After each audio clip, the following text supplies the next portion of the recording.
Assalamualaikum warahmatullahi wabarakatuh.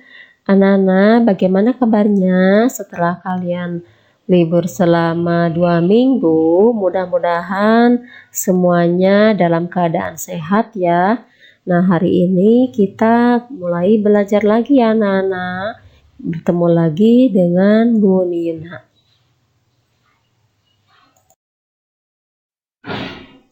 Sebelum kita belajar, anak-anak, seperti biasa kita awali pembelajarannya dengan berdoa dulu bersama-sama ya.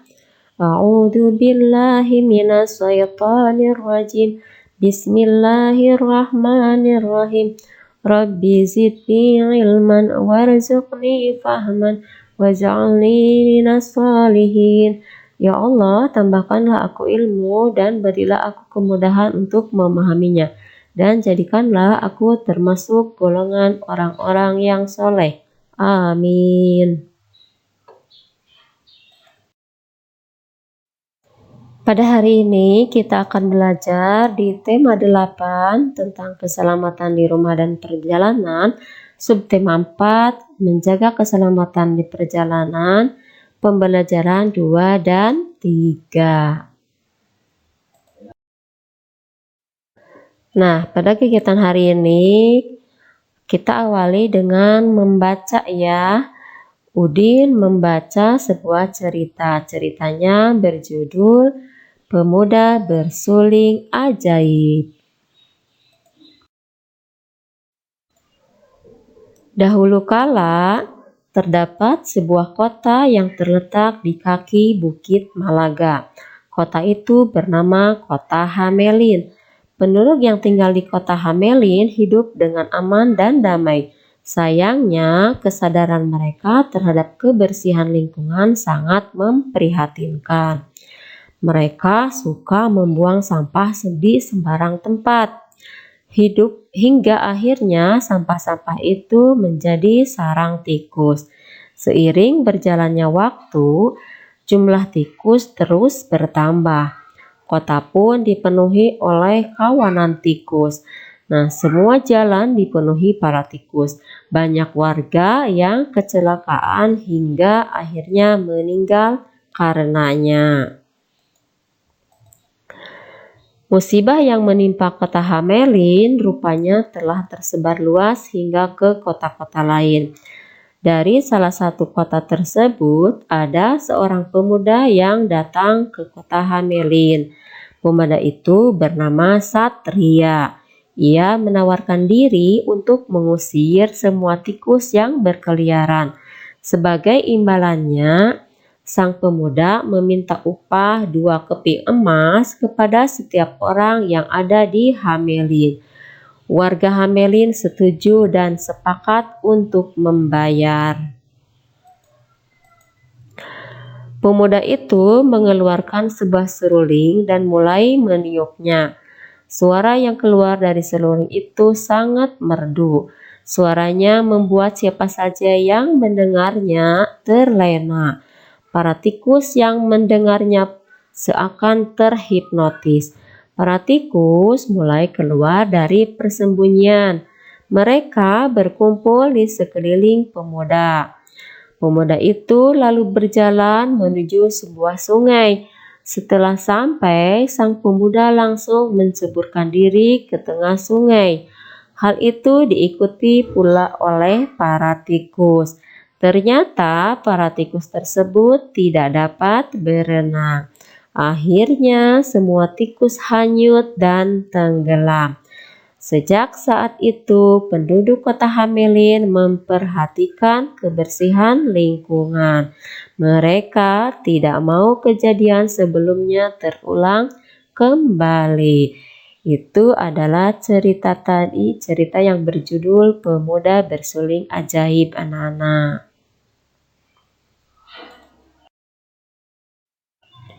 Nah, sekarang anak-anak coba jawab pertanyaan berdasarkan cerita tadi ya. Apa isi teks cerita di atas?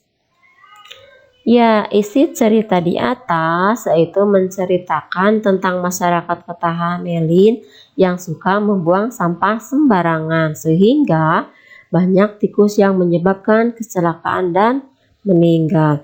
Kemudian pemuda yang pandai bermain seruling datang memecahkan masalah dengan mengusir tikus tersebut, dan pada akhirnya masyarakat sadar akan pentingnya kebersihan. Kemudian yang kedua, apa kesimpulanmu terhadap isi teks cerita yang kamu baca? Kesimpulannya adalah kesadaran akan kebersihan lingkungan adalah bagian dari menjaga keselamatan anak-anak.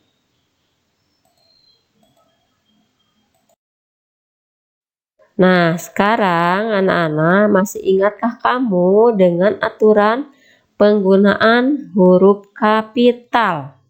Ayo diingat-ingat lagi, apa ya? Penggunaan huruf kapital itu, Ibu akan terangkan di sini 3 saja ya digunakan. Yang pertama, awal kata nama orang. Yang kedua, nama tempat ya, seperti kota, seperti misalnya kebun binatang ya.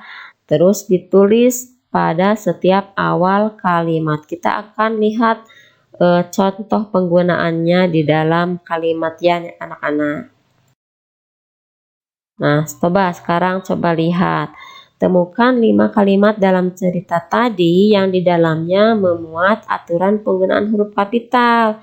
Ibu akan contohkan 1 kalimat ya pada cerita tadi ada apa.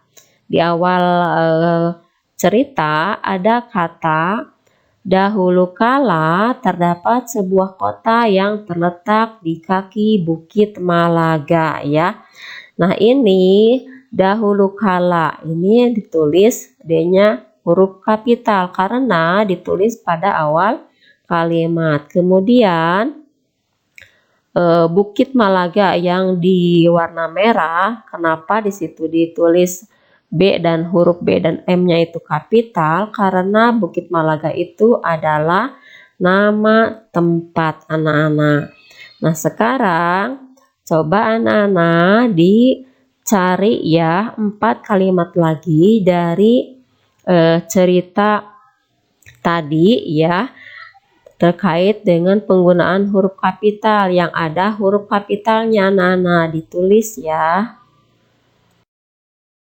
Nah, coba anak-anak lihat cuplikan teks yang diambil dari cerita tadi.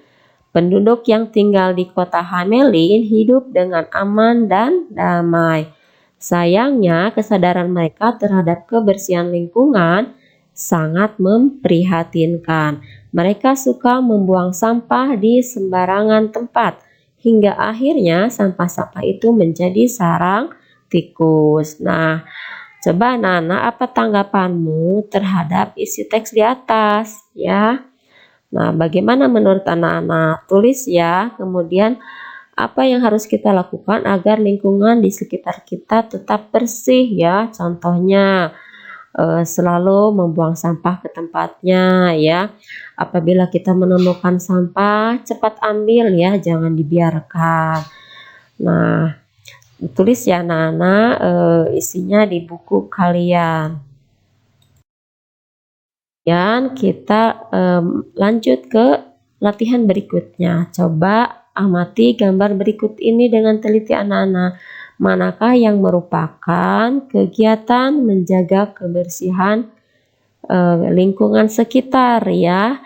Beri tanda centang pada gambar yang sesuai. Gambar yang pertama coba. Apakah itu termasuk cara menjaga kebersihan lingkungan sekitar? Kalau iya, anak-anak beri tanda centang. Kalau bukan, biarkan saja. Gambar yang kedua pun sama. Kalau iya, beri tanda centang. Kalau bukan, biarkan ya. Ketiga dan keempat sama ya anak-anak. Sekarang coba anak-anak amati gambar berikut. Apa ya yang ada di gambar ini? Udin itu dengan teman-temannya sedang apa? Ya, mereka sedang kerja bakti ya. Coba lihat. Udin dan teman-teman sedang kerja bakti. Nah, Udin dan teman-teman itu berbeda agama satu dengan yang lainnya ya anak-anak. Nah, mereka juga berbeda ya suku bangsanya. Ada yang dari Sunda mungkin ya, ada yang dari Jawa, ada yang dari Betawi sukunya ya. Nah, tidak hanya itu, jenis kelamin mereka pun berbeda ya. Ada yang jenis kelamin laki-laki, ada yang berjenis kelamin perempuan ya. Nah, tetapi walaupun mereka berbeda ya, mereka hidup rukun dan akrab. Mereka itu menunjukkan sikap persatuan di dalam keberagaman anak-anak. Sekarang menurutmu sikap apa yang dimiliki Udin dan teman-teman hingga tercipta persatuan ya seperti tadi ya. Coba diskusikan dengan orang tuamu ya. Kemudian tulis di sini ya di buku anak-anak. Sikap contoh yang pertama, sikap yang dimiliki Udin dan teman-temannya itu sehingga terwujud persatuan. Saling menghargai ya. Perbedaan suku, perbedaan agama tidak menjadi masalah buat mereka. Mereka tetap menghargai satu dengan yang lainnya ya. Kemudian yang kedua, saling bekerja sama ya, saling membantu ya. Kemudian yang ketiga, tidak membeda-bedakan teman meskipun berbeda agama, suku, dan jenis kelamin ya. Kemudian cari 3 sikap lagi anak-anak ya. Kemudian tuliskan di buku ya sikap-sikap apa saja yang ada di sikap yang tergambar dari perbuatan Udin dan tetangganya atau teman-temannya tadi ya. Nah, sekarang kita masuk ke pembelajaran yang ketiga anak-anak. Udin dan keluarga mengadakan rekreasi.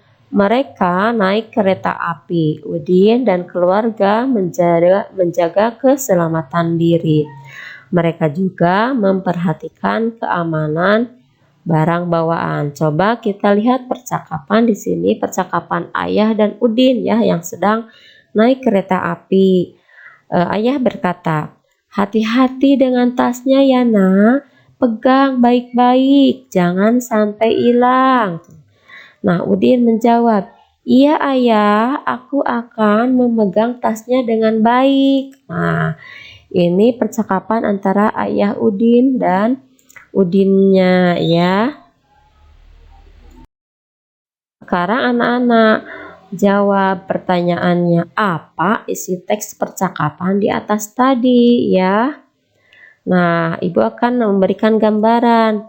Isinya itu mengingatkan ayah Udin yang mengingatkan Udin agar berhati-hati dalam menjaga tasnya ya. Kemudian menurutmu apakah sikap Udin itu sudah betul atau sudah benar? Kalau menjaga tasnya itu betul atau tidak? Tulis ya. Kemudian mengapa kita harus menjaga barang bawaan dengan baik? Yang namanya barang bawaan kita ya, kita kan tidak mau sampai kita kehilangan barang bawaan ya. Kalau misalnya hilang bagaimana? Apakah kita akan sedih atau tidak? Berarti kita harus menjaga barang bawaan dengan baik itu berarti kenapa alasannya? Ya, tulis ya. Terus apa yang akan terjadi jika kita tidak menjaga barang bawaan dengan baik? Ya, mungkin saja misalnya karena kita lalai, kita bisa aja kecopetan, ya bisa aja tertinggal di kereta api atau lain-lain. Tulis ya anak-anak, bagaimana menurut anak-anak?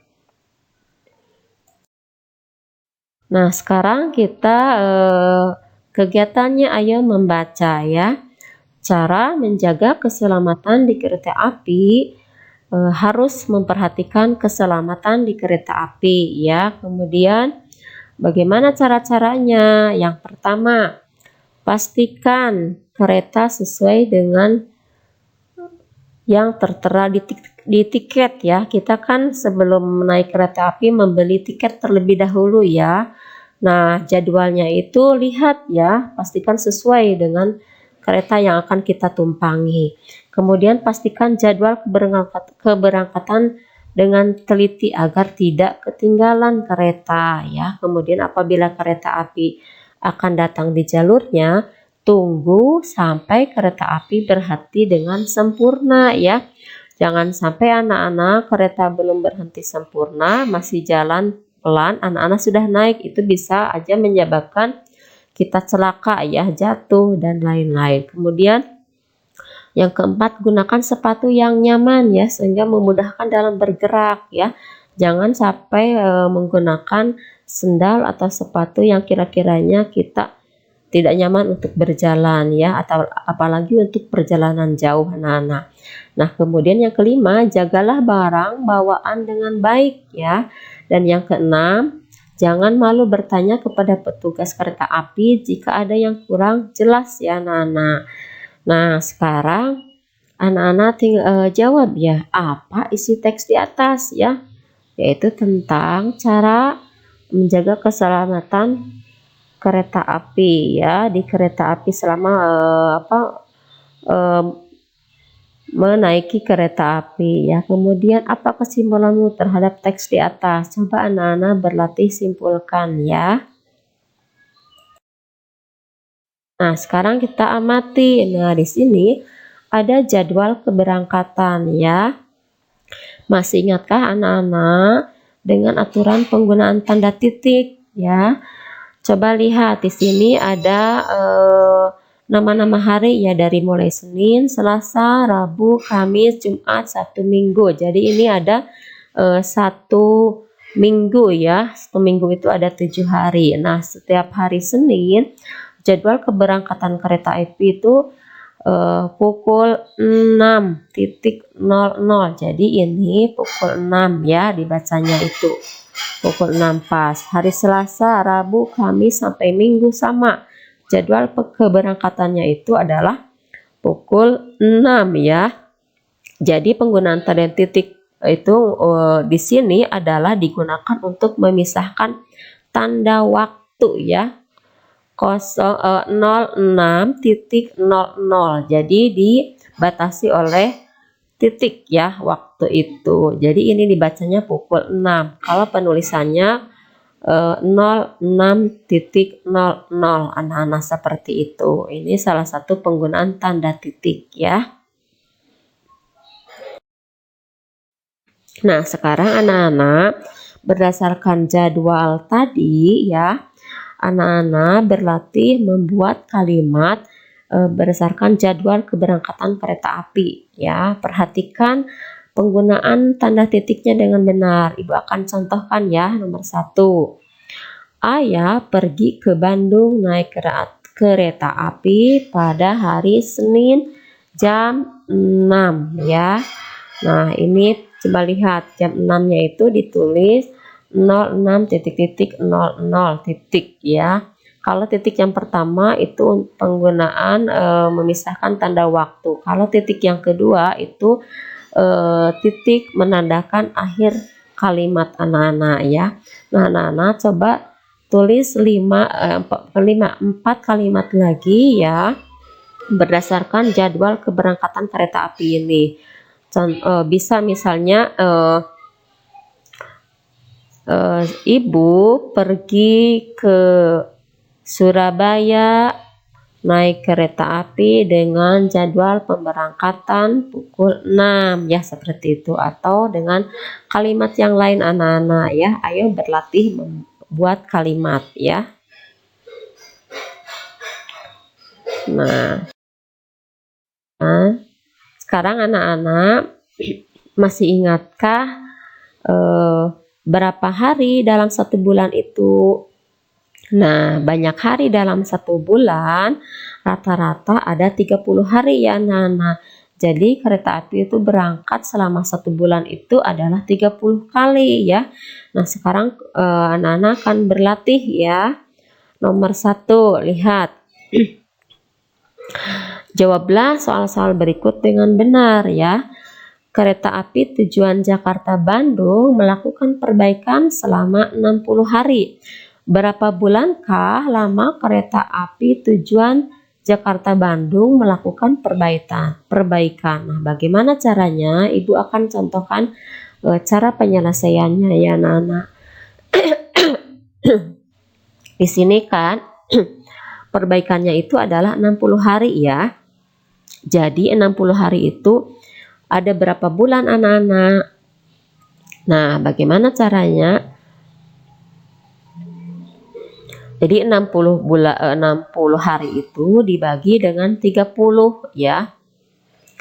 30. Kemudian karena di sini 60 dibagi 30 sama-sama ada 0 ya di kedua angka, maka kita akan coret angka nolnya ya. Jadi kita temukan pembagian baru yaitu 6 dibagi 3.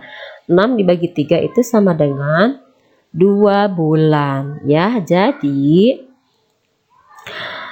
kereta api tujuan Jakarta-Bandung melakukan perbaikannya itu selama 2 bulan ya. Jadi 60 hari itu adalah 2 bulan anak-anak. Nah, soal-soal nomor 2 sampai nomor 5 coba anak-anak berlatih untuk dikerjakan ya anak-anak. Kalau anak-anak merasa kesulitan atau kurang mengerti, coba bisa ditanyakan langsung ke ibu ya anak-anak. Sekarang anak-anak kegiatan berikutnya atau kegiatan selanjutnya yaitu ayo berkreasi ya. Coba anak-anak perhatikan gambar berikut ini dengan teliti. Gambar apakah ini ya?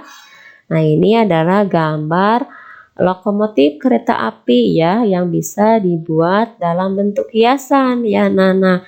Nama hiasannya kereta api ya. Untuk membuat lokomotif seperti ini, anak-anak ikuti langkah-langkahnya pada halaman 182 ya. Kemudian nanti hasilnya tempel ya, pengerjaan tempel di buku gambar anak-anak. Kemudian hasilnya kirimkan ya, nanti ibu akan nilai ya pekerjaan anak-anak ya. Nah, sampai di sini dulu pembelajaran pada hari ini anak-anak. Mohon maaf bila ada kekurangan dari ibu. Billahi taufiq wal hidayah. Wassalamualaikum warahmatullahi wabarakatuh.